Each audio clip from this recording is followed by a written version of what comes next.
स्वागत है आप सभी का मौर्य के इस डिजिटल चैनल पर।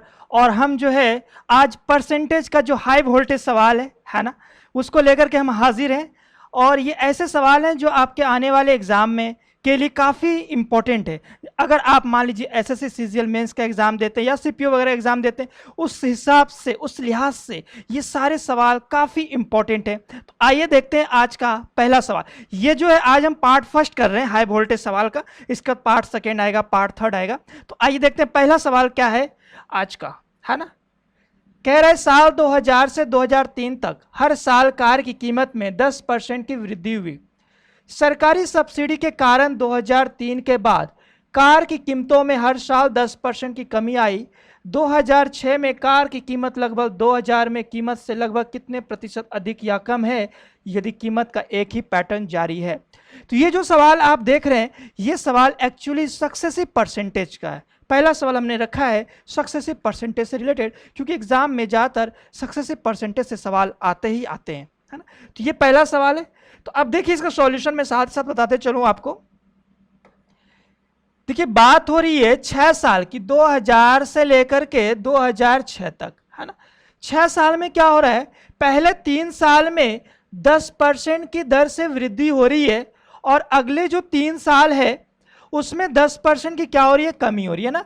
पहले 10% की वृद्धि फिर 10% की कमी हो रही है। मतलब कुछ इस प्रकार से अगर हम 6 साल की बात करें, ध्यान देंगे तो पहले 10% की क्या हो गई, वृद्धि हो गई, फिर 10% की वृद्धि हो गई और फिर 10% की क्या हो गई, वृद्धि हो गई पहले 3 साल में। क्लियर है। अब जो नेक्स्ट 3 ईयर्स है इसमें क्या हो रहा है, 10% की कमी हो रही है, 10% की कमी हो रही है और ये भी क्या है, 10% की कमी हो रही है। क्लियर है। अगर मान लीजिए आपको पता होना चाहिए कि अगर 10% वृद्धि और 10% कमी, है ना, अगर हम बात करें 10% वृद्धि और 10% कमी की, तो जो इसका नेट रिजल्ट आएगा वो क्या आएगा, वो आएगा आपके पास 1% की कमी। अगर आप इसका निकालेंगे नेट रिजल्ट तो इसके लिए भी क्या आएगा, 1% की कमी आएगी। क्लियर है। और इसका अगर आप निकालेंगे तो इससे भी क्या आएगा, 1% की कमी आएगी। क्लियर है। तो हमने देखा यहाँ पे हमने कमी निकाल लिया, ठीक है, 1%, 1% और 1%। जब तीनों का आप रिजल्टेंट निकालेंगे इतना तो श्योर है 1, 2, 3 यानी 3% तो होगा, लेकिन उससे भी कम होगा, है ना। तो इसका जो फाइनल आंसर होगा क्या होगा, वो 3% से कम होगा। आप डायरेक्ट आंसर टिक कर सकते हैं। ऑप्शन देखिए किस प्रकार है, ये 3% नहीं होगा, 4% मोर ये भी नहीं होगा, 4% लेस ये भी नहीं होगा। सही जवाब है वो क्या होगा, 3% से कम। ठीक है। तो ये था सक्सेसिव परसेंटेज से पहला सवाल, जहां पे हमने 6 साल के सक्सेसिव परसेंटेज दे रखे हैं और उससे जो है आपको रिजल्टेंट पूछा गया। ठीक है। तो ये था आपका पहला सवाल। ठीक है। आइए देखते हैं दूसरा सवाल क्या है इसी कड़ी में। आप स्क्रीनशॉट चाहे तो ले लें आराम से। ठीक है। बस ध्यान रखना है आपको, 1% कमी, 1% कमी, 1% कमी, यानी तीनों का रिजल्ट निकालेंगे वो 3% से कम आएगा। अगला सवाल देखते हैं ना, सवाल नंबर 2 कह रहा है किसी शहर की जनसंख्या में पहले और तीसरे वर्ष के दौरान क्रमशः P% और 2P% की वृद्धि हुई, लेकिन दूसरे और चौथे वर्ष में क्रमशः P% और 2P% की कमी हो जाती है। यदि 4 वर्ष के बाद कुल जनसंख्या 50,400 है तो प्रारंभिक जनसंख्या का पता लगाइए यदि पहले 2 वर्ष के दौरान जनसंख्या में 4% की कमी हो। तो ये है दूसरा सवाल, ये भी सक्सेसिव परसेंटेज से रिलेटेड है और ये जनसंख्या से संबंधित है। तो ऐसे सवाल बहुत रेयर आपको दिखते होंगे, देखने को मिलते होंगे। तो इसका क्या तरीका है और इसको हम कैसे जल्दी से बनाएंगे वो आप देखिए। अब आप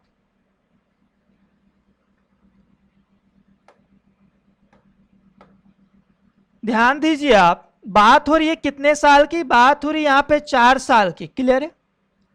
4 साल की बात हो रही है, पहला साल, दूसरा साल, तीसरा साल और चौथा साल। ठीक है। पहले साल में जो है P% की वृद्धि हो रही है और दूसरे साल में जो है P% की कमी हो रही है। ध्यान रखना, ये कह रहा है ना पहले और तीसरे में p% की वृद्धि और 2p% की, दूसरे और चौथे वर्ष में p% और 2p% की कमी, यानी पहला और दूसरा में p% वृद्धि और p% कमी, तीसरे वर्ष में 2p% की क्या हो रही है, वृद्धि हो रही है, और चौथे वर्ष में 2p% की क्या हो रही है, कमी हो रही है। तो 4 साल की बात हो रही है। अब समस्या यह है कि अगर यहां तो p का वैल्यू हमें पता नहीं चल रहा, अगर p का वैल्यू हमें पता चल जाए कि p का वैल्यू क्या है, अगर p का वैल्यू हम यहां रख देंगे तो 4 साल का जो है हम पता कर सकते हैं इसका सक्सेसिव जो है प्रभाव क्या होगा। और यहाँ पे दे रखा है 4 वर्ष के बाद का जनसंख्या, तो यहाँ से हम स्टार्टिंग की जनसंख्या का पता लगा सकते हैं, लेकिन उसके लिए हमें क्या चाहिए, हमें p की वैल्यू चाहिए। और वो p की वैल्यू कैसे आएगी, है ना, ये इस सवाल का सबसे बड़ा रहस्य है कि p की वैल्यू हम कैसे ज्ञात करें, है ना। तो आपके लिए एक क्लू छोड़ गया है सवाल में, क्लू ये छोड़ा गया है कि यदि पहले 2 वर्ष के दौरान जनसंख्या में 4% की कमी हो, पहले 2 वर्ष के बाद 4% की कमी होती है, तो आइए एक छोटा सा जो बेसिक चीज है, बेसिक बात है, वो हम समझते हैं। बेसिक चीज ये है, ध्यान से सुनेंगे आप। अगर मान लीजिए कहीं पर 20% की वृद्धि और 20% की अगर कमी हो, तो इसका रिजल्ट आपको पता है क्या होता है, इसका रिजल्ट 4% की कमी, इसका रिजल्ट क्या होता है, 4% की कमी, है ना।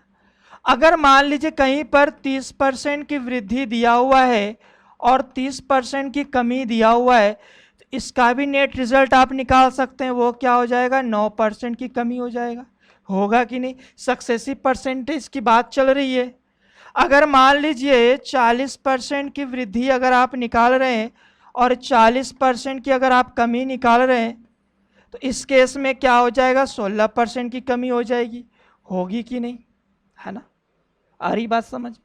तो देखिए 4% अगर कमी हो रहा है 2 साल के बाद, तो कहने का मतलब ये है कि पहले साल 20% की वृद्धि हो रही है और दूसरे साल 20% की कमी हो रही है। यानी कि यहां पर जो p की जो वैल्यू है वो हम क्या एज्यूम कर सकते हैं, 20, है ना। ये तो रटी रटाई बात हो गई। लेकिन अगर मान लीजिए 4% के अलावा अगर कुछ आता है आपके एग्जाम में, तब आप p का वैल्यू कैसे फाइंड करेंगे, है ना। इसके लिए हमने एक जुगाड़ निकाला है आपके लिए, बहुत ही शानदार, बहुत ही जबरदस्त। देखिए वो क्या,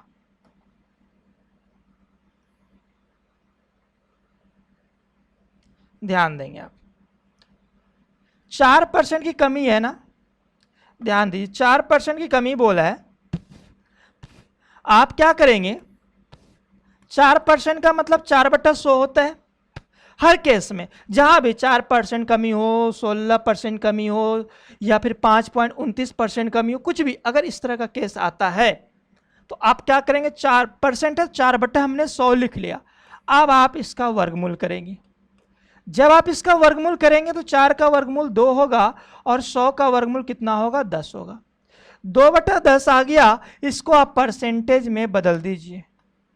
परसेंटेज में जब बदलेंगे तो 0 से 0 कट जाएगा, आपके पास आंसर आ जाएगा कितना, 20%। तो ये आ गया आपके पास p का वैल्यू। यानी हर केस में आप क्या करेंगे, अंडर रूट लेंगे, अंडर रूट के बाद 100 से गुना करेंगे, p का वैल्यू आ जाएगा। बहुत ही बेहतरीन सवाल है, बहुत ही जबरदस्त सवाल है।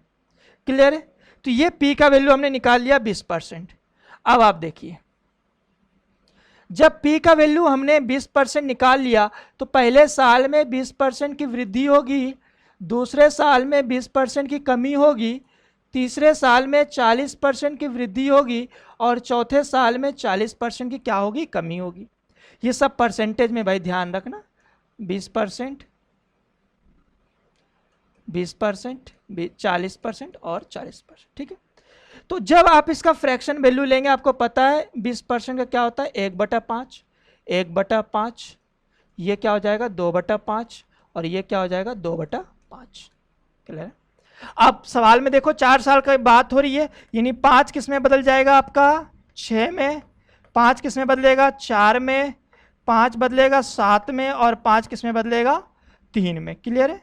तो ये अगर 5 का निकालें तो ये 625 हो जाएगा इधर, और इधर कितना हो जाएगा, 6 चुके 24, और 24 गुना 7 या 21, 24 गुना 21 कितना हो जाएगा, 24 गुना 21 करेंगे आप तो देख लीजिए। तो 24 गुना 48, 480 इधर हो गया, 480 और 24 504 है ना, ये क्या हो गया 504। और 504 इकाई बराबर दे रखा है सवाल में आपके पास 50,400। क्लियर है।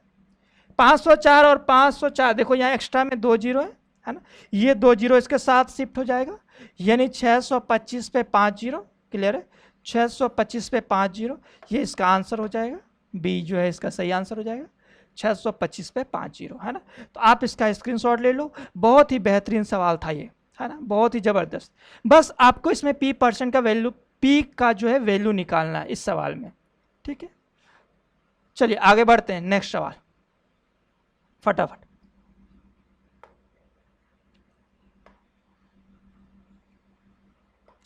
सवाल नंबर 3, तीसरा सवाल देखिए, बिल्कुल सेम टू सेम है। किसी शहर की जनसंख्या में पहले और तीसरे वर्ष के दौरान p% और 2p% की वृद्धि हुई, लेकिन दूसरे और चौथे वर्ष में क्रमशः p% और 2p% की कमी हो जाती है।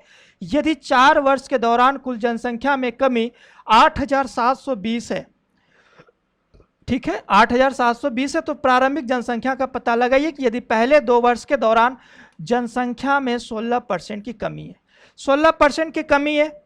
मैंने कहा अगर 16% की कमी है तो p का वैल्यू आप निकाल सकते हैं। कैसे?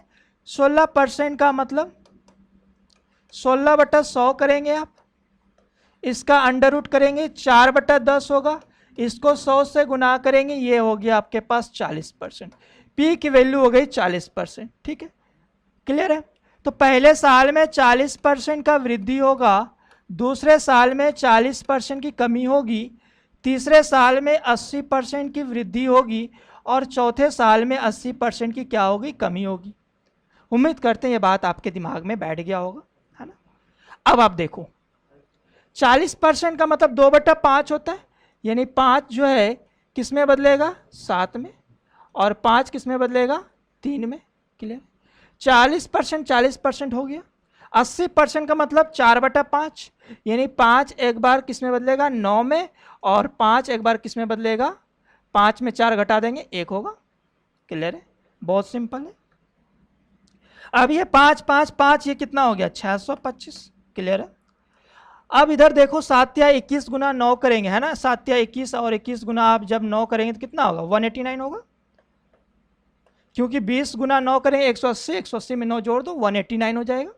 और 189 का वैल्यू शायद दे रखा है, नहीं क्या दे रखा है, यदि 4 वर्ष के दौरान कुल जनसंख्या में कमी 8,720, यानी कि सवाल में अंतर दिया हुआ है, ध्यान रखेंगे आप, सवाल को थोड़ा बारीकी से देखेंगे।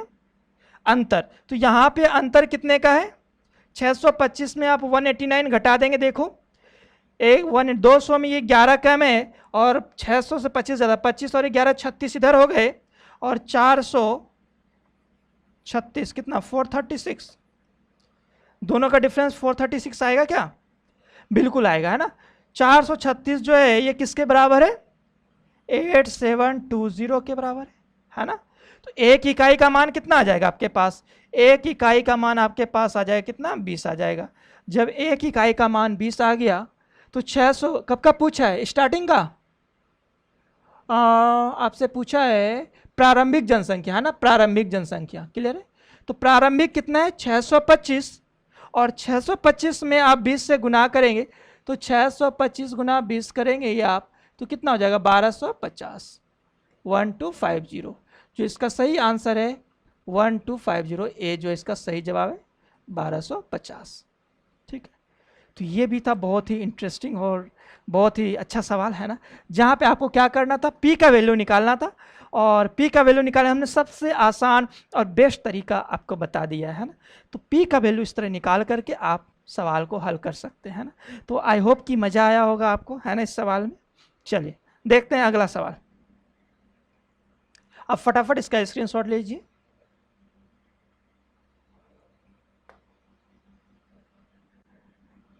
सवाल नंबर 3 हो गया।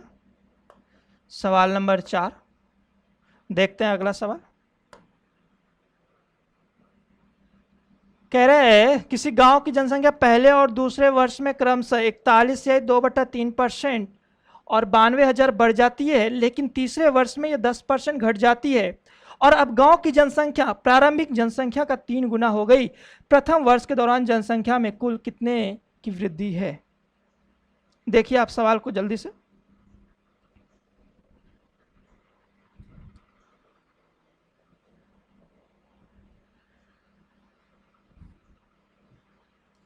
चलिए आपको क्या करना है इसमें, देखिए ये सवाल ये भी जो है कुछ उसी प्रकार है। आप ध्यान से देखिए, सवाल को समझने का प्रयास कीजिए। सवाल थोड़ा सा जो है ज़्यादा इसको ट्विस्ट किया गया है ना। इस सवाल को आप कैसे, आपका अप्रोच क्या होगा इस सवाल को हल करने के लिए? आप इस सवाल को बड़े आसानी से कैसे कर सकते हैं, है ना? आखिर क्या है इस सवाल में, आप सवाल को एक बार ध्यान से देखिए आप, है ना। कह रहा है किसी गांव की जनसंख्या पहले और दूसरे वर्ष में क्रमशः। इस बार सवाल को जब आप गौर से देखेंगे, है ना, आपके पास देखिए 41.2/3% है और 92,000 की वृद्धि हो रही है और तीसरे वर्ष में जो है ये 10% घट जा रही है। यानी 3 साल में तीनों अलग अलग चीज दिया हुआ है, 41.2/3%, 92,000 और 10%। ठीक है, ये है।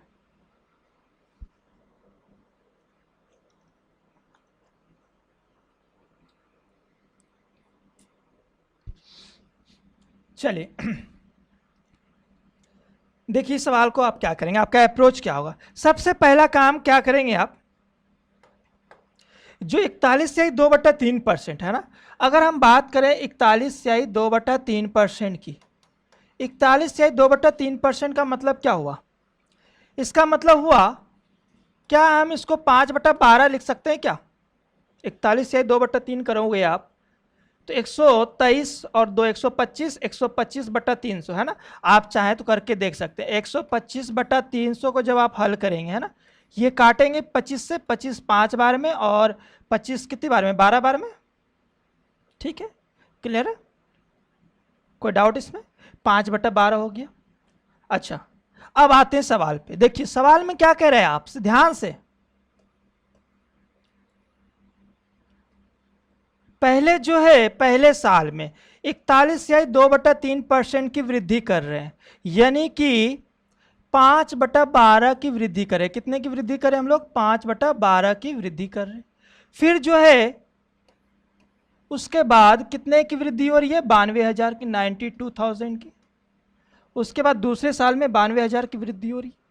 अब दूसरे साल के बाद जो है तीसरे साल में क्या हो रहा है, वो जो राशि है कितने % घट जा रही है?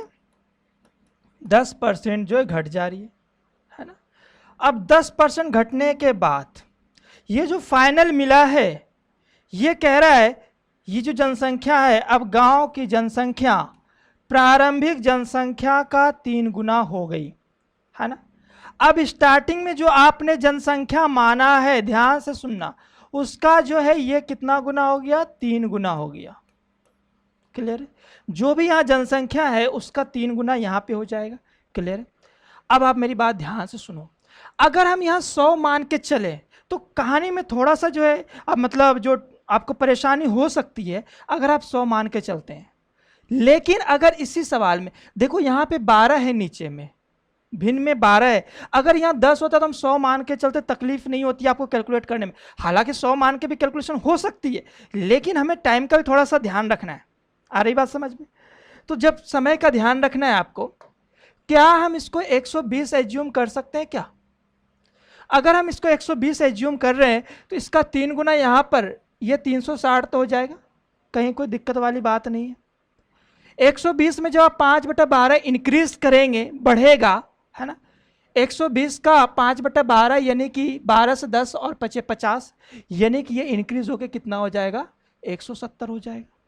क्लियर है, जब ये 170 हो गया और ये 360 हो गया, अब यहां पे आप थोड़ा सा ध्यान देंगे, जब आप अगर ये 10% घट रहा है तो कितने से ये बढ़ेगा? क्या ये 1/9 से बढ़ेगा क्या? जब चीजें हम 1/10 से घटाते हैं तो चीजें कितने से बढ़ती है? 1/9 से बढ़ती है। जब आप 360 का 1/9 निकालेंगे तो 40 होगा और ये कितना हो जाएगा आपके पास? 400। क्लियर है, आई बात समझ में? अब 400 का 10% वैसे निकालो, देखो 360 आ गए ना वापस, है ना। अब सवाल में कहीं कुछ नहीं बचा।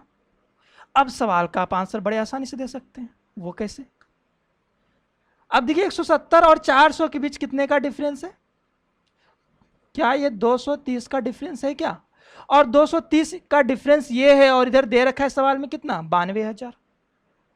सवाल थोड़ा सा टफ जरूर है, लेकिन इसका सॉल्यूशन बहुत आसान किया है मैंने, है ना। देखिए 230 इकाई बराबर 92,000 हो रहा है, क्लियर है। तो एक इकाई का मान कितना होता है? 2300 के 92, 400, क्लियर है। कहानी यहीं खत्म नहीं हो रहा। आप एक इकाई का मान निकाल के 400 उसके बाद कहानी खत्म नहीं हो रहा। कहानी में आगे भी बहुत कुछ है अभी। देखिए कैसे, सवाल में आपसे पूछा है find the total increment in the population. देखिए टोटल इंक्रीमेंट पूछा है, यानी कि जनसंख्या में कुल कितने प्रतिशत की वृद्धि हुई है। आपसे इसमें प्रारंभिक नहीं पूछा और न ही बाद का पूछा है, आपसे पूछा है फर्स्ट ईयर में कितने की वृद्धि हुई। आ रही बात समझ में? तो फर्स्ट ईयर में कितने की वृद्धि हुई, आप देख रहे हैं 120 से 170 जाने में कितने की वृद्धि हुई है? 50 की, है ना। तो एक इकाई का मान 400 है और वृद्धि हो रही है 50 की, तो 50 गुना 400 करेंगे, वही आपका आंसर हो जाएगा। 50 गुना कितना करेंगे? 400, यानी कि 5 चौके 20,000 आंसर हो जाएगा इसका। इसका आंसर कितना हो जाएगा? 20,000, क्लियर है।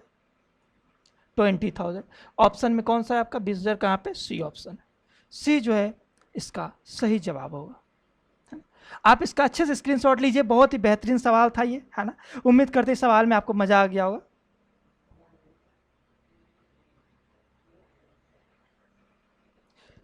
तो अगर आप हमारा इस तरह के बहुत अच्छे अच्छे सवाल देखना चाहते हैं तो हमारी डेली जो है लाइव क्लास लगा करती है रात्रि के 10 से 11, है ना। तो आप हमारा लाइव क्लास ज्वाइन कर सकते हैं यूट्यूब पर, मोर डिजिटल क्लासेस के नाम से। डेली रात को जो है 10 से 11 हम लाइव क्लास लेते हैं, है ना, जहाँ पे इसी तरह के बेहतरीन सवाल है ना। वो हमारा एक एक्सप्रेस बैच है जो फ्री ऑफ कॉस्ट जो है यूट्यूब मोर डिजिटल क्लासेस के चैनल पर चल रही है ना।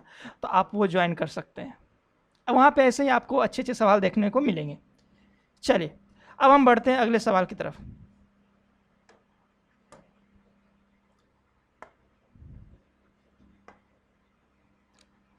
सवाल नंबर 5।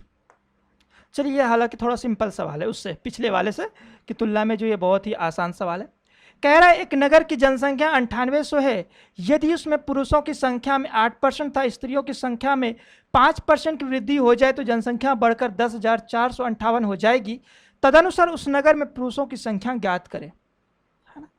इस सवाल को आप अलग अलग तरीके से बना सकते हैं, कहीं कोई दिक्कत नहीं है, लेकिन मैं जो तरीका बताने जा रहा हूं उससे क्या होगा, आपका काम आसान हो जाएगा और बहुत जल्दी जो है आप सवालों का सॉल्यूशन दे सकते हैं। आप इसका आंसर बड़े आसानी से और जल्दी निकाल सकते हैं। वो कैसे? देखिए आपको क्या करना है, आपको बस ये ध्यान रखना है कि इंक्रीज कितने का हो रहा है। 9800 है और जो है लास्ट में 10,458, टोटल डिफरेंस कितने का आ गया इन दोनों के बीच? 10,458 और 9800, है ना। तो क्या दोनों का डिफरेंस जो 658 का हो गया क्या? बस ये आपको पता करना है। पहला काम क्या करना है आपको? पहला काम आपको इसका डिफरेंस पता करना है। इसका डिफरेंस कितना आ गया? 658, 658 हुआ कि नहीं? देखिए 200 जोड़ेंगे तो 1,000 हो जाएगा, 10,000 हो जाएगा, और 458 एक्स्ट्रा में 400, 2, 658, 58। अब देखिए आपको करना क्या है, ध्यान से सुनेंगे आप। आपके पास एक मेल है और फीमेल है ना। तो मेल में जो है 8% और स्त्री में कितनी है? 5%। स्त्री में 5% है और मेल में क्या है? 8%। तो क्या हम 8% को, ध्यान देंगे, क्या हम 8% को 5% और प्लस 3% लिख सकते हैं क्या? बस ये काम करना है, तोड़ना है। तोड़ना इस प्रकार है कि इसका परसेंट और इसका दोनों कॉमन मिल जाए, है ना। अगर यहाँ 6 होता तो इसको हम तोड़ते 6 + 2 में। अगर ये 7% होता इसको हम तोड़ते 7% + 1% में। अगर यहाँ 4% होता तो हम तोड़ते 4% + 4% में। ठीक है, उम्मीद करते हैं बात आपको बैठ रही होगी। तो कॉमन क्या है? 5% है। अब जब कॉमन 5% आपके सामने है तो आप क्या करेंगे, ध्यान दीजिए, आप जो है 9800 का 5% निकालेंगे, है ना। 9800 का कितना निकालेंगे? 5%। जब आप 9800 का 5% निकालेंगे, 5% यानी 1/20 हो जाएगा, 1 जीरो से कट जाएगा और ये कितना हो जाएगा? 490, है ना। क्लियर है? तो 490 यहाँ अगर माइनस कर दो आप, है ना, जब 490 इसमें माइनस करेंगे तो कितना बचेगा? ये 8 बचेगा, है ना, और 15 में 9 जाएगा, 6 बचेगा और 168। यहाँ पर कितना आ गया? 168 आ गया। अब 168 देखो, बात समझना आप, ये 658 तो दोनों का डिफरेंस आ गया, और ये जो 5% बढ़ रहा है तो 5% मतलब 490, ये तो कॉमन में बढ़ रहा है। एक्स्ट्रा में जो 168 हुआ, 168 हुआ, और यहाँ पे परसेंटेज में कितना एक्स्ट्रा है? 3%। तो यही 3% बराबर क्या हो गया? 168 हो गया। और यहाँ से आप 1% की वैल्यू निकाल लेंगे। 1% का वैल्यू कितना हो जाएगा? 5 तिहाई 15 और 6 तिहाई 18, 56। 1% का मान 56। तो पुरुषों की संख्या अगर निकालनी है तो ये आंसर हो जाएगा इसका कितना? 5600। 1% का 56 तो 100% का 5600। ठीक है, तो यहां से पुरुषों की संख्या आ गई आपके सामने कितना? 5600। यही आपसे पूछा है। अगर स्त्रियों की संख्या पूछता तो अपन क्या करते? 9800 में 5600 माइनस कर दो, आंसर आ जाता आपका। ठीक है, तो ये भी बहुत ही अच्छा और इंटरेस्टिंग सवाल है ना। तो ऐसे सवालों के लिए आप हमारा डेली का जो लाइव क्लास है वो जरूर देखिए। रात्रि के 10 से 11 बजे जो है हम डेली लाइव आते हैं, है ना, मोर डिजिटल क्लासेस के यूट्यूब चैनल पर। चलिए आगे बढ़ते हैं। अगला सवाल, इसका आप स्क्रीनशॉट ले लीजिए जल्दी से।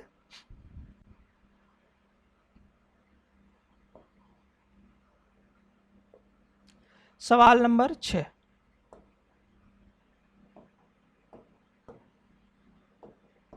ध्यान से देखिए आप सवाल को, है ना, ये छठा सवाल।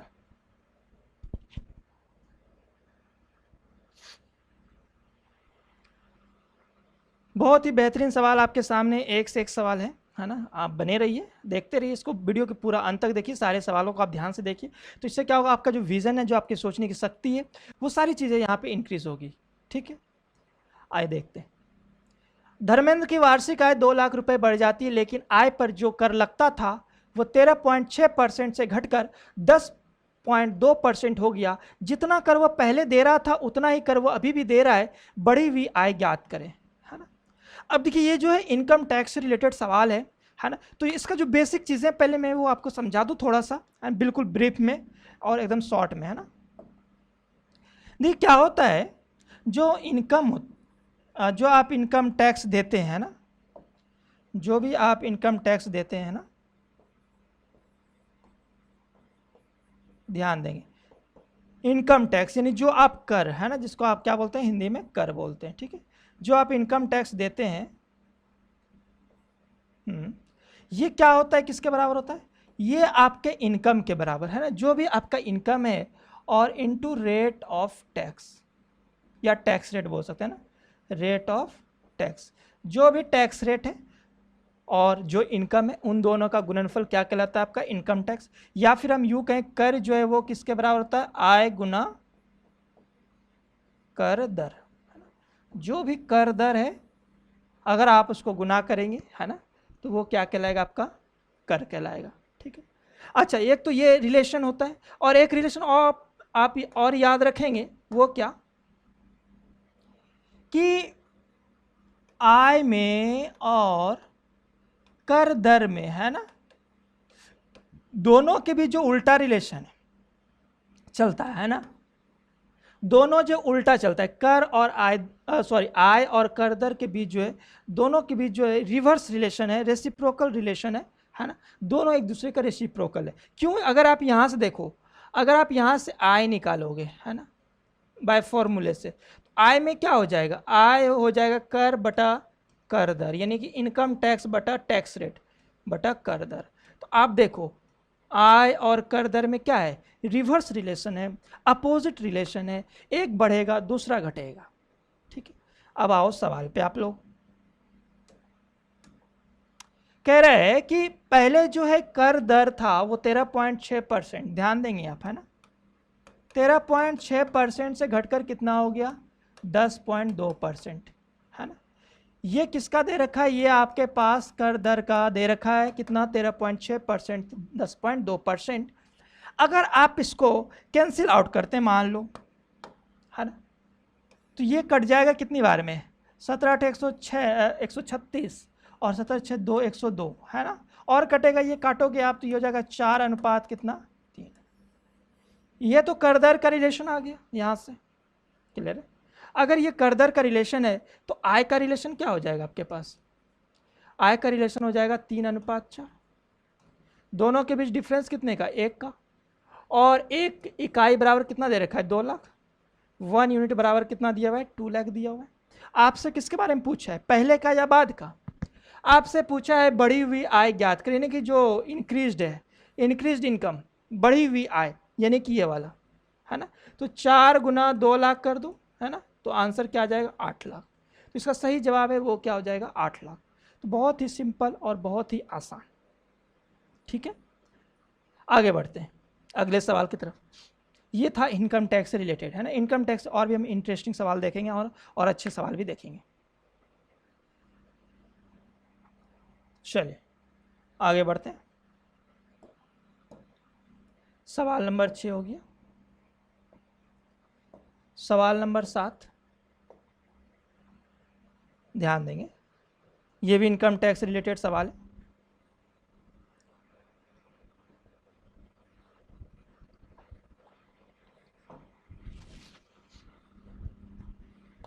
कह रहे जगमोहन की आय 20,000 रुपये से बढ़कर कुछ रुपए हो जाती है तथा आयकर की दर पहले से 37.5% कम हो जाती है, परंतु उसके द्वारा दिया गया आयकर उतना ही रहता है, आयकर की दरों में 9% अंतर है, तो उसकी बढ़ी हुई आय ज्ञात करें। आपको बढ़ा हुआ आय ज्ञात करना है। तो समझिए बात को, इस सवाल में आप क्या करना है।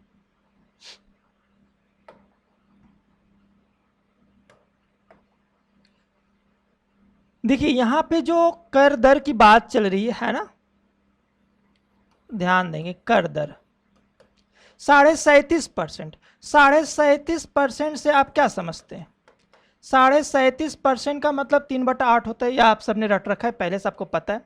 अगर स्टार्टिंग में 8 है तो घटकर वो कितना घट गया, 3 घट गया, बाद में कितना हो गया, 5। अगर कर दर की बात करें तो स्टार्टिंग में सॉरी 8, स्टार्टिंग में 8 हो गया और घटकर ये कितना हो गया, 5 हो गया। अब कह रहा है आयकर की दरों में 9% अंतर है। कितने का अंतर है, 9% का। और यहां पर आपको अंतर कितने का नजर आ रहा है, यहां पर अंतर आ रहा है 3 का। तो अगर आप देखेंगे 3 यूनिट बराबर 9% दिया हुआ है सवाल में, है ना। आयकर की दरों में 9% का अंतर है, हमने यह अनुपात में निकाला 8 अनुपात 5, यानी अंतर 3 का, 3 यूनिट बराबर 9%, है ना। अब देखो तो ये कितना हो जाएगा, 3 यूनिट बराबर 9% है तो 1 यूनिट का मान कितना हो गया, 3%, क्लियर है। तो 8 तिहाई हो गए 24%, अनुपात कितना, ये 15%, ठीक है। अब ये तो हो गई कर दर, 24 अनुपात 15 आप कह सकते हो, और इसको कैंसिल करोगे तो वो वापस से 8 अनुपात कितना आ जाएगा, 5, ठीक है। तो ये तो हो गई कर दर की कहानी।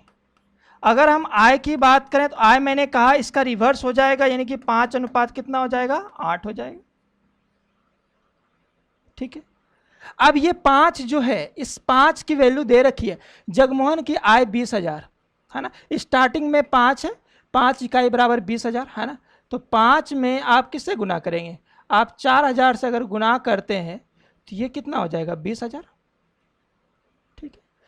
तो अगर 4,000 से इधर गुना किया तो बाद का इनकम पता करने के लिए इसमें भी आपको 4,000 से गुना करना पड़ेगा। तो ये कितने हो गए, 8 चौके 32,000, 32,000, है ना। तो इसका जो सही जवाब है वो क्या हो जाएगा, 32,000। जगमोहन का जो है बढ़ी हुई जो आय है वो कितना हो जाएगा, 32,000, ठीक है। आई होप ये भी इनकम टैक्स रिलेटेड सवाल, बहुत ही सिंपल सवाल था, है ना।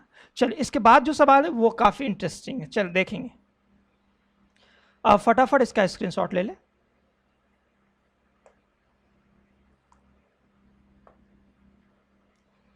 हाँ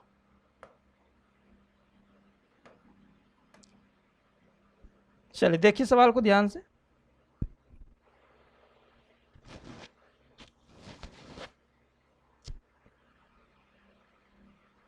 सवाल में कह रहा है आयकर की दर 10.4% से बढ़कर 11.7% हो जाती है, इसके कारण पिछले वर्ष की तुलना में श्रद्धा कपूर को 8.33% अधिक कर का भुगतान करना पड़ता है, लेकिन साथ ही साथ श्रद्धा कपूर की आय भी 40,000 रुपये घट जाती है। श्रद्धा कपूर की पहले की आय ज्ञात करने, आपको जो पहले की आय ज्ञात करनी है, इसकी पहले की आय क्या होगी? निका देखिए जरा सब सवाल को ध्यान से।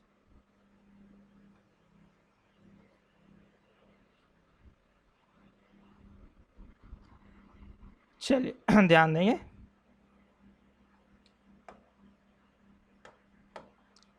सवाल में आपसे कह रहा है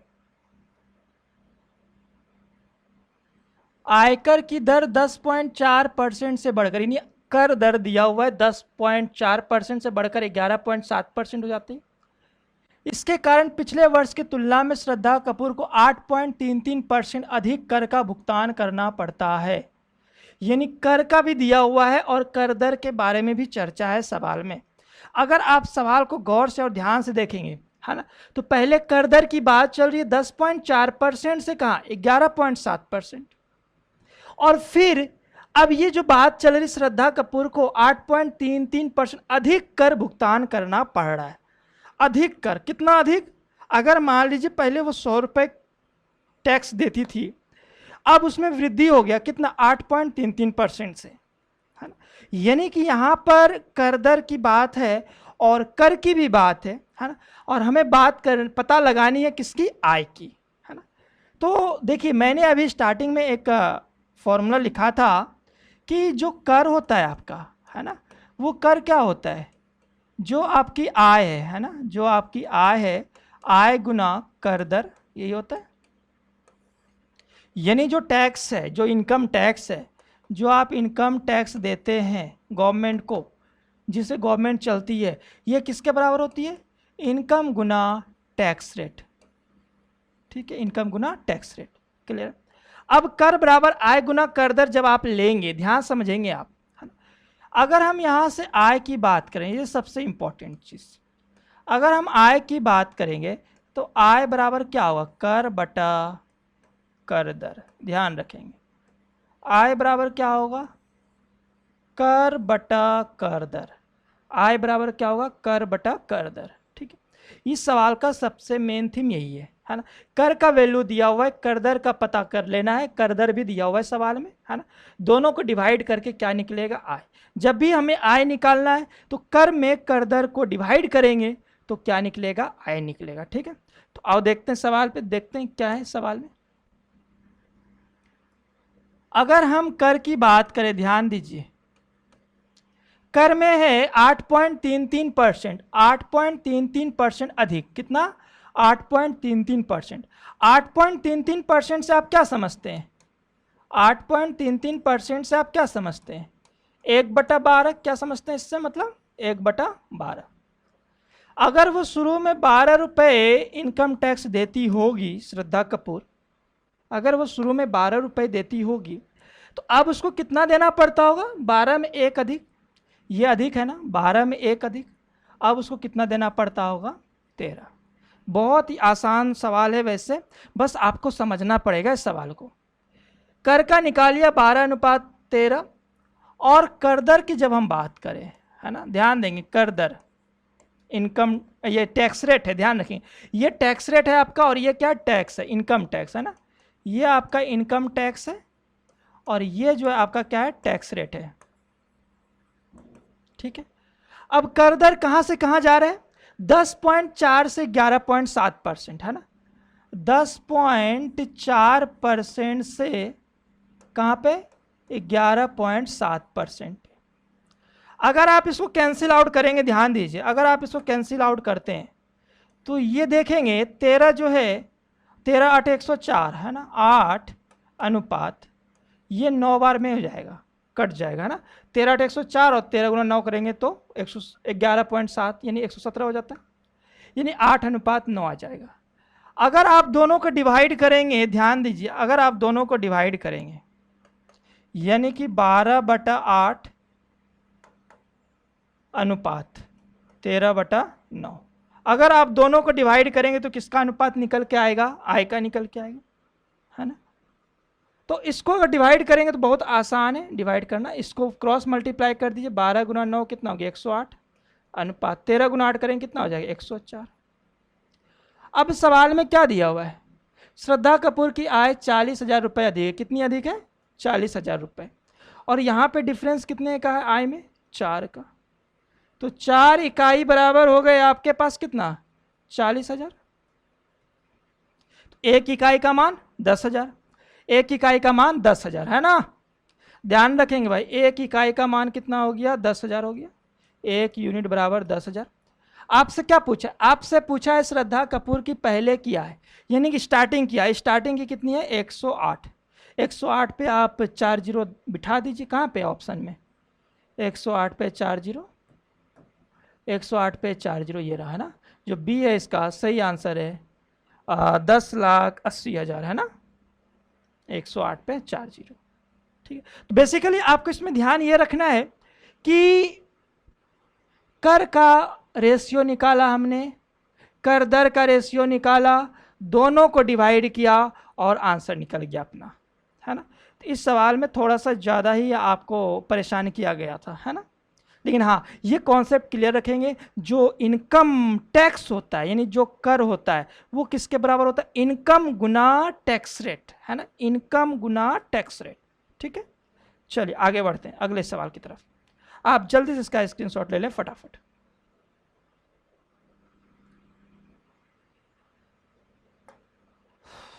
सवाल नंबर 8 हो गया, आगे बढ़ते हैं सवाल नंबर 9।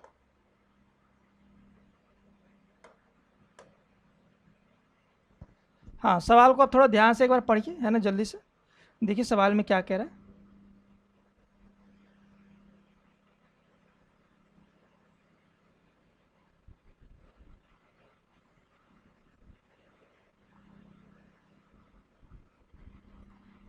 कह रहा है मेरी मासिक आय 24,690 है, मेरे भाई की सैलरी मुझसे 10% ज़्यादा है, मेरी बहन की सैलरी मेरे भाई से 9.09% ज़्यादा है, मेरी पत्नी की सैलरी मेरे भाई और बहन की कुल सैलरी से 56/12/23% कम है, तो मेरी पत्नी की सैलरी क्या होगी। ठीक है, तो चलिए देखते हैं फटाफट इस सवाल का सही जवाब क्या होगा। देखिए सबसे पहला काम, अपनी खुद की सैलरी यानी मेरी सैलरी की अगर हम बात करें, मेरी सैलरी कितनी हो गई 100, मेरी सैलरी हमने मान लिया 100, अगर मेरी 100 है तो भाई की सैलरी कितनी हो जाएगी 110 हो जाएगी, अगर भाई की 110 है तो बहन की सैलरी कितनी होगी, तो बहन की सैलरी कितनी होगी, अगर 110 है तो बहन की सैलरी बताइए 56/12 भाई से 9.09% ज़्यादा, 9.09% का मतलब क्या समझते हैं आप, क्या होगा इसका मतलब, 9.09% का मतलब होता है कितना 1/11। ठीक है, अगर 1/11 ज़्यादा है तो 110 में 1/11 अगर आप ज़्यादा करेंगे, ठीक है, ज़्यादा अगर सैलरी लेंगे तो कितना हो जाएगा 120 हो जाएगा क्या भाई, 110 में 11 से गुना करें 10 बार में 10 ऐड हो जाएगा 120 हो जाएगा, क्लियर है। अच्छा ये तो हो गई मेरी सैलरी 100, भाई की 110 और बहन की 120। अब बात आती है पत्नी की, है ना, अब पत्नी पे थोड़ा गौर करेंगे आप लोग, जरूरी है ना। अब देखिए कह रहा है पत्नी की जो सैलरी है वो क्या है, भाई और बहन की कुल सैलरी से इतना कम है, 56/12/23, 56/12/23, 56/12/23 का मतलब अगर ये कम है तो बचा कितना, क्या ये 43/11/23% होगा क्या, कहते हैं ना कि अगर 10% कम है तो मतलब आप 90% मानते हैं, अगर 20% कम है तो आप 80% लेके चलते हैं, है ना। तो अगर मान लीजिए 56/12/23% अगर कम है तो बचा कितना 43/11/23%, है ना। तो पत्नी की जो सैलरी है वो किसके बराबर है 110 प्लस 120 का कितना 43/11/23%, है ना, 110 प्लस 120 गुना 43 से आई 11/23%। अब देखिए यहाँ पे ये तो हो गए 230 गुना, अब आप इसको हल कर लेंगे। 43, देखो इसको ब्रैकेट में कर लो, 43 गुना 23 प्लस 11 और नीचे में हो जाएगा 23 और गुना 100। इस परसेंटेज के लिए 100 आ गया, 23 यहाँ आ गया। अब आप काट दीजिए, एक जीरो से एक जीरो कट गया और 23 से 23 कट गया, नीचे 10 बचा।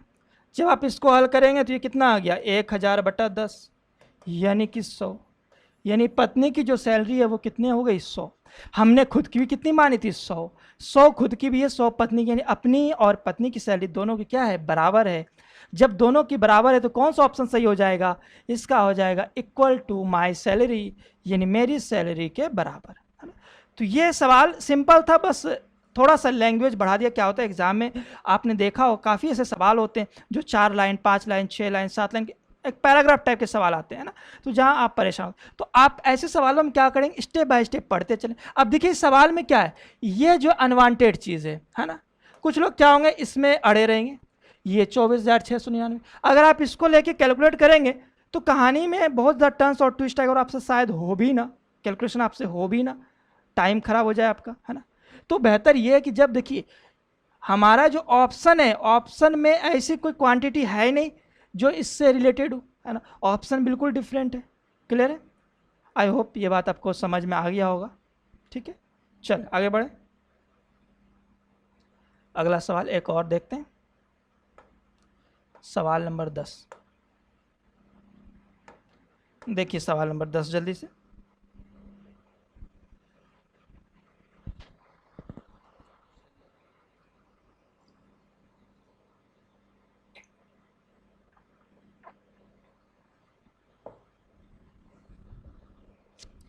सवाल नंबर 10 में आपसे कह रहा है कि रक्त जांच में लाल रक्त कोशिकाएं पहले 2 घंटे में 10% प्रति घंटे की दर से बढ़ती है, फिर अगले घंटे 10% की दर से घटती है और अगले घंटे में स्थिर रहती है और फिर अगले 2 घंटों में 5% की दर से बढ़ती है।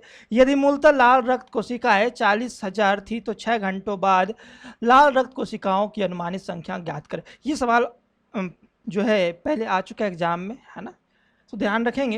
ये सवाल जो है सिंपल है वैसे तो, बट इसमें कैलकुलेशन थोड़ा सा टफ है और कैलकुलेशन को आप कैसे सॉर्ट करेंगे वो मैं आपको टिप्स देता हूँ, है ना, वो चीज़ें मैं बता रहा हूँ आपको, इसका कैलकुलेशन आप आसानी से कैसे करेंगे। देखिए रक्त जांच, जैसे आप कहीं पर गए ब्लड टेस्ट कराने के लिए, है ना, तो ब्लड सैंपल लेता है, तो ब्लड सैंपल में क्या आरबीसी काउंटिंग चल रही है, आरबीसी काउंट करना है उसको, है ना। तो क्या हो रहा है, कितने घंटे की बात चल रही है, पहले 2 घंटे, पहले 2 घंटे, है ना, फर्स्ट 2 आवर, ध्यान रखें पहले 2 घंटे, फिर जो है 10% डिक्रीज हो रहा है अगले घंटे में, और फिर जो है अगले घंटे में कांस्टेंट रह रहा है, और फिर जो है increase 5% per hour in next 2 hours. यानी कि 2, 2, 4, 5, 6 घंटे की बात चले, ध्यान रखना। 1, 2, 3, 4, 5, 6, तो पहले घंटे में जो 10%, ध्यान देंगे 10% क्या हो रहा है, बढ़ रहा है, 10% बढ़ रहा है, ध्यान रखें, ये भी बढ़ेगा और ये भी बढ़ेगा। फिर जो है अगले घंटे में 10% की कमी हो रही है भाई, अगले 10% कमी हो रही है। चौथे घंटे में क्या है, कांस्टेंट है, कोई टेंशन नहीं, ना बढ़ रहा है ना घट रहा है, छोड़ दीजिए आप।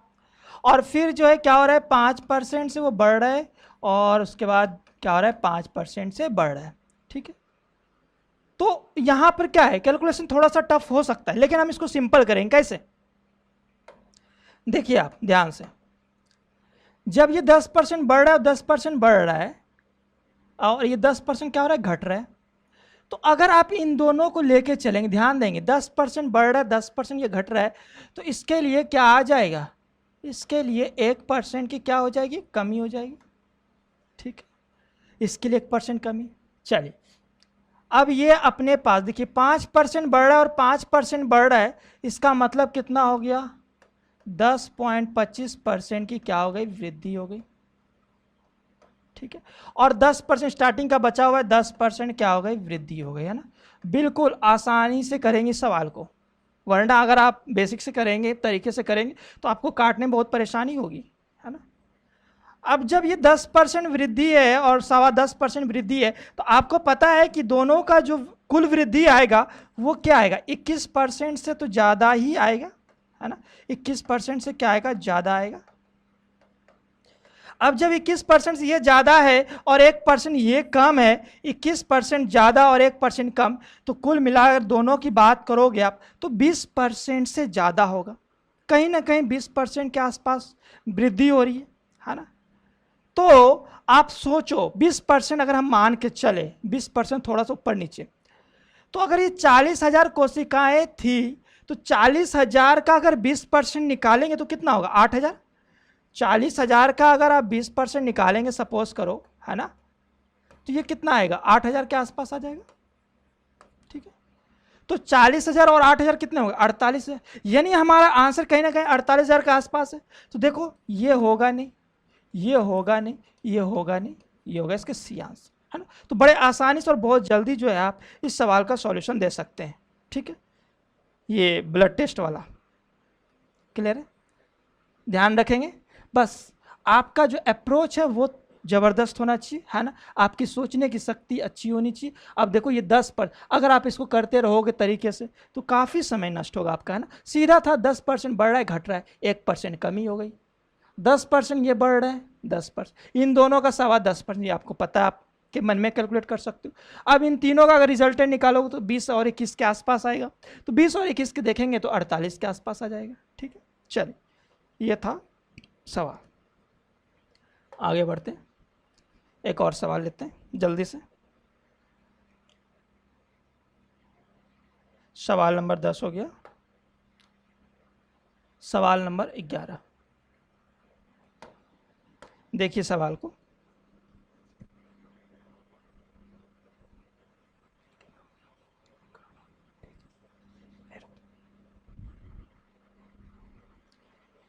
चलिए, गैस के एक निश्चित, है ना, गैस के एक निश्चित द्रव्यमान का दबाव की दी गई शर्तों के अनुसार तापमान के अनुक्रमानुपाती और आयतन के व्युत्क्रमानुपाती होता है।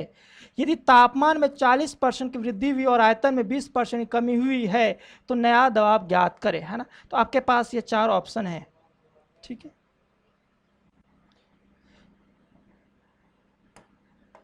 ध्यान दीजिए। अब देखिए सवाल में कह रहे हैं जो गैस है इसका जो दबाव है, यानी कि जो प्रेशर है ना, प्रेशर जो है तापमान के अनुक्रमानुपाती, यानी कि टेम्परेचर के प्रोपोर्शनल, है ना। जैसे जैसे टेम्परेचर बढ़ेगा प्रेशर बढ़ेगा, है ना, टेम्परेचर के प्रोपोर्शनल। और प्रेशर जो है आयतन के व्युत्क्रमानुपाती, यानी इन्वर्सली प्रोपोर्शनल टू किसके, आयतन, आयतन यानी वॉल्यूम। ठीक है, तो P जो है इन्वर्सली प्रोपोर्शनल टू किसके, वॉल्यूम है। या अगर हम दोनों को मिला के कहें तो P जो है T/V के प्रोपोर्शनल होगा, टेम्परेचर बटा वॉल्यूम, है ना, तापमान बटा वॉल्यूम। क्लियर है।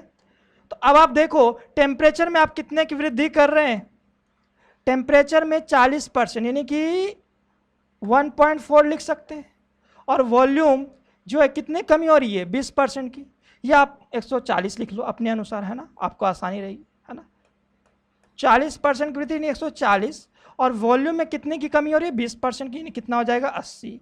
अगर आप इसको कैंसिल आउट करोगे तो देखो ये क्या आ जाएगा, 7/4 आ जाएगा, है ना। और 7/4 का मतलब क्या हो गया, 7/4 को आप क्या लिख सकते हैं, 1 + 3/4, यही तो वृद्धि है ना, 3/4 की वृद्धि है, यानी 75%। 3/4 का मतलब क्या हो गया, 75%। ठीक है, तो ये था आज का बहुत ही ज़बरदस्त और बेहतरीन सवाल, है ना। तो अगला जो पार्ट आएगा हमारा, इससे बेहतरीन सवाल आएगा परसेंटेज का पार्ट 2, है ना। तो क्या करेंगे आप, अगर आप लाइव क्लास लेना चाहते हैं तो हमारे मौर्य डिजिटल क्लासेस से जुड़िए। आप रात्रि के 9 बजे, 9 से 10 जो हमारा डेली का लाइव क्लास आता है, सॉरी 10 से 11, है ना, 10 से 11 मैथ्स का, और 9 से 10 जो हमारी इंग्लिश की लाइव क्लास चलती है। और इसके अलावा आप इस चैनल को सब्सक्राइब कीजिए जरूर, लाइक कीजिए और शेयर कीजिए, है ना, ताकि हम अगले जब आए तो आपको पता चल जाए कि इसका जो पार्ट 2 है वो कब आएगा, ना, उसमें अच्छे अच्छे सवाल आपके सामने होंगे। तब तक के लिए थैंक यू, धन्यवाद आप सभी का, थैंक यू सो मच।